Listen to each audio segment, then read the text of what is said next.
Hello, hope everyone had a good weekend. Hope you're all hanging in there. Let's talk Celsius again. So on July 7th, Celsius was able to pay off their entire collateralized Bitcoin loan on Maker, bringing down their liquidation price to zero, obviously. This seemed potentially promising initially, but then Celsius promptly sent all of those wrapped Bitcoins to FTX.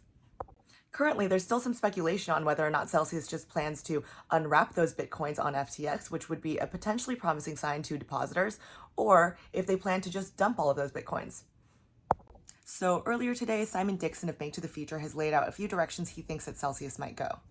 So he believes that the worst case scenario is that Celsius cannot reopen without new licenses, all crypto is sold, and you end up with some USD on non-sell balances, exchanges delist sell, making it illiquid, and he says that every legal case delays withdrawals. He believes that the best case scenario is that Celsius releases transparency on numbers and there are no issues other than illiquidity. They settle with regulators, apply for licenses, and withdrawals are opened as liquid with a new compliant user experience with disclosure.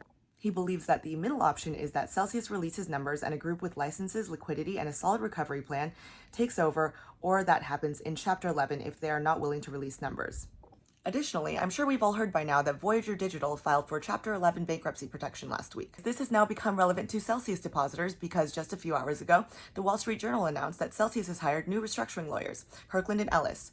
Kirkland and Ellis also serve as restructuring counsel for crypto broker and lender Voyager Digital, which filed for Chapter 11 protection last week.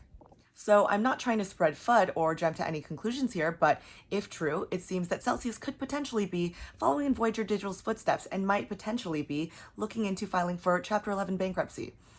If we do want to jump to a bit more of a conclusion about what might happen to Celsius depositors if Chapter 11 does become a reality, then we can just take a look at how Voyager Digital is handling their Chapter 11 bankruptcy. Under Voyager's proposed plan of reorganization, customers with crypto in their accounts will receive in exchange a combination of the crypto in their accounts, proceeds from the 3AC recovery, common shares in the newly reorganized company, and Voyager tokens. So just to clarify, I'm not trying to make any sweeping or certain claims that Celsius is about to file for Chapter 11 bankruptcy. I'm just saying that if this does become a reality, it might be useful for us to look at how Voyager is handling their Chapter 11 bankruptcy. Additionally, even more thrilling news, Jason Stone, who was allegedly the former head of DeFi at Celsius and managed billions for the troubled crypto lender, has sued the company, alleging that it operated as a Ponzi scheme. In his filing, Jason Stone points out multiple ways in which Celsius completely mismanaged customers' funds and lacked basic security controls to protect billions of dollars of customers' assets. So instead of reading the entire filing to you, I will just link it down below so that you can read it yourself.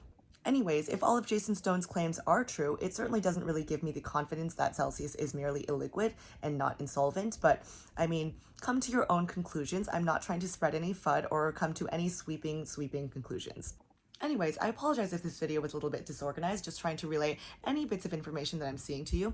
So feel free to like, comment, subscribe to my new YouTube channel. I will be posting more as it comes, okay? Okay, goodbye.